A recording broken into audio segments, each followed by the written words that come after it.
WhatsApp மற்றும் சமூக ஊடகங்களில் வரும் செய்திகளை நம்புகிறீர்களா அல்லது உண்மைத்தன்மையை ஆராய்ந்து பார்ப்பீர்களா என சேலம் மாவட்டம் ஓமலூர் பகுதி மக்களிடம் எமது செய்தியாளர் நடராஜன் எழுப்பிய கேள்விக்கு மக்கள் அளித்த பதில்களை பார்ப்போம். ஊடகங்கள்ல வரக்கூடிய செய்திகளை நீங்க அப்படியே பார்ப்பீங்களா இல்ல அதனுடைய உண்மைத்தன்மைகள் என்ன அப்படின்னு ஆராய்ந்தீங்களா? கண்டிப்பா ஆராய்ஞ்சுதாங்க பார்ப்போம். ஏன்னா இப்போ பார்த்தீங்கன்னா, இப்போ நிறைய ஃபேக் நியூஸ் நிறைய வருது. சமூக ஊடகங்கள்ல நிறைய ஃபேக் நியூஸ் வருது. எந்த நியூஸ் நம்புறது அப்படிங்கிற மாதிரி தெரிய மாட்டேங்குது. அதனால கண்டிப்பா அந்த உண்மைத்தன்மை ஆராய்ஞ்சு தான் ஆகணும். இப்போ சமூக ஊடகங்கள்ல பார்த்தீங்கன்னா, ஒரு 80% பொய்யா நியூஸ் தான் வருது.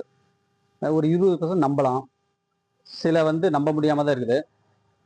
எப்படின்னு பார்த்தீங்கன்னா, இப்போ ஒரு இடத்துல மழை பெய்யுதுங்கிறான். அங்க பார்த்தா மழையே இருக்காது. அடிச்சுட்டு போயிடுது, வெள்ளம் வந்துடுது அப்படி இப்படின்னு சொல்றாங்க.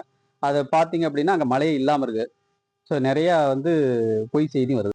சமூக ஊடகத்தில் நம்புறதில்ல. ஃபேஸ்புக்கு அந்த யூடியூப்லாம் போகிறதெல்லாம் எதுவுமே நம்புறதில்ல. அது எல்லாமே ஒரு வதந்தியாக இருக்குது. எதுவாக இருந்தாலும் இந்த தலைப்புச் செய்திகளை பார்க்கறது எல்லாம் பேப்பர் அந்த மாதிரி தான் பார்த்து நம்புவோம். மற்றபடி நம்புறதில்ல. வாட்ஸ்அப் செய்தி எதுவும் நம்புறதில்ல. அது என்னன்னா, வாட்ஸ்அப்ல நிறைய ஃபேக் நியூஸ் வருது. டிவி, பேப்பர் நியூஸ் அந்த மாதிரி ஏதாவது பார்த்து தெரிஞ்சுக்கிறது. அதுல ஏதாவது உண்மையா இருந்தா அதை பார்த்து தெரிஞ்சுக்கிறது. இல்லைன்னா வாட்ஸ்அப் செய்தி எதுவும் நம்புறதில்லை. வாட்ஸ்அப் மற்றும் சமூக ஊடகங்களில் வரும் செய்திகளின் நம்பகத்தன்மை தொடர்பாக ஓமலூர் பகுதி மக்கள் தெரிவித்த கருத்துக்களை பார்த்தோம். இனி செல்லும் இடமெல்லாம் செய்தி.